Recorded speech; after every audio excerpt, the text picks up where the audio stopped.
വടക്കാഞ്ചേരിയിലെ life mission നിർമ്മാണവുമായി ബന്ധപ്പെട്ട കൈക്കൂലി വിവാദത്തെ തുടർന്ന് കോൺസുലേറ്റിൽ നിന്നും പുറത്താക്കപ്പെട്ട ജീവനക്കാരനും മുഖ്യമന്ത്രിയുടെ മകനും തമ്മിൽ ബന്ധമുണ്ടായിരുന്നുവെന്ന ആരോപണത്തിൽ പരാതി നൽകാനൊരുങ്ങി പ്രതിപക്ഷം.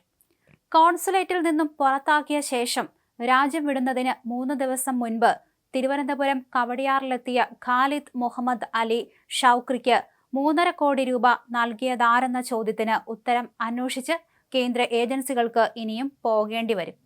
2019 ഓഗസ്റ്റ് 5-ന് ഇന്ത്യ വിട്ട ശേഷം അപ്രത്യക്ഷനായ ഖാലിദിനെ കണ്ടെത്താൻ കഴിയാതെ ഇന്റർപോളും വലയുകയാണ്.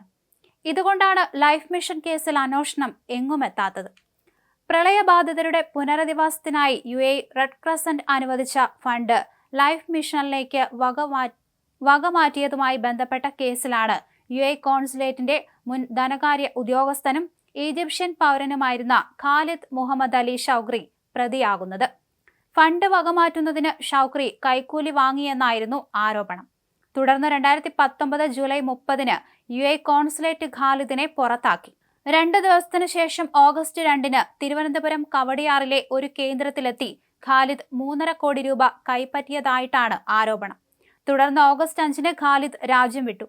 നേരത്തെ ഇന്തോനേഷ്യയിലെ നയതന്ത്ര കാര്യാലയത്തിൽ ജീവനക്കാരനായിരുന്ന ഖാലിദ് തിരുവനന്തപുരത്ത് കോൺസുലേറ്റ് തുടങ്ങിയ ശേഷമാണ് ഇവിടെ എത്തുന്നത്.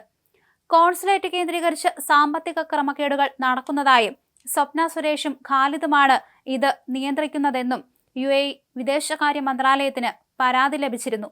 ഇതേ തുടർന്നാണ് അന്വേഷണം നടക്കുന്നത്. കോൺസുലേറ്റ് കേന്ദ്രീകരിച്ച് കേരളത്തിൽ നിന്നും വൻതോതിൽ ഡോളർ വിദേശത്തേക്ക് കടത്തിയെന്നും അന്വേഷണ ഏജൻസികൾക്ക് വിവരം ലഭിച്ചിരുന്നു. ഖാലിദ് മുഹമ്മദ് അലി ഷൗക്രി 1.90 ലക്ഷം $US ഈജിപ്തിലേക്ക് കടത്തി. 2019 ഓഗസ്റ്റ് 7-ന് തിരുവനന്തപുരം വിമാനത്താവളത്തിൽ നിന്ന് കൈറോയിലേക്കുള്ള യാത്രയിലായിരുന്നു ഡോളർ കടത്ത്. 3 ഹാൻഡ് ബാഗേജുകളിലായിരുന്നു ഡോളറുകൾ സൂക്ഷിച്ചിരുന്നത്. വിമാനത്താവളത്തിലെ പരിശോധനയിൽ ഇത് പിടിക്കപ്പെട്ടിരുന്നില്ല. കേരളത്തിലെ സ്വർണ്ണക്കടത്ത് കേസിലെ മറ്റ് പ്രമുഖ പ്രതികളുമായി ഇയാൾക്ക് പങ്കുണ്ടെന്നും ആരോപിക്കപ്പെട്ടു. അറസ്റ്റ് ചെയ്യപ്പെടുന്നതിന് മുമ്പ് ഷൗക്രി ഇന്ത്യ വിട്ടു. 2020 നവംബറിൽ കോടതി ഖാലിദിനെതിരെ ജാമ്യമില്ലാ അറസ്റ്റ് വാറന്റ് പുറപ്പെടുവിച്ചു. ഷൗക്രി രാജ്യം വിട്ടതായും അദ്ദേഹത്തിന്റെ പങ്ക് വിദേശത്ത് അന്വേഷിക്കേണ്ടതുണ്ടെന്നും കേസുമായി ബന്ധപ്പെട്ട എൻഫോഴ്സ്മെന്റ് ഡയറക്ടറേറ്റ് കുറ്റപത്രത്തിൽ രേഖപ്പെടുത്തിയിരുന്നു. ഷൗക്രിയെ കൈമാറാൻ CBI വഴി ഇന്റർപോളുമായും കസ്റ്റംസ് ബന്ധപ്പെട്ടിരുന്നു.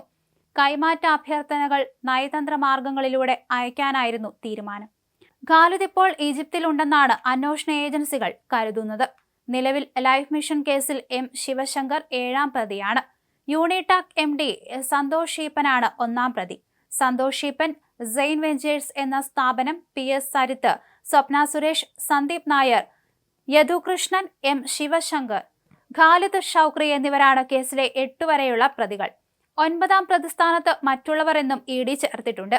3 വർഷം മുൻപ് മുഖ്യമന്ത്രി പിണറായി വിജയന്റെ മകൻ വിവേക് കിരണിന് ED സമൻസ് അയച്ച വാർത്ത വന്നതിനു പിന്നാലെയാണ് ഖാലിദിന്റെ പങ്ക് അന്വേഷിക്കണമെന്നാവശ്യപ്പെടാൻ പ്രതിപക്ഷം ഒരുങ്ങുന്നത്.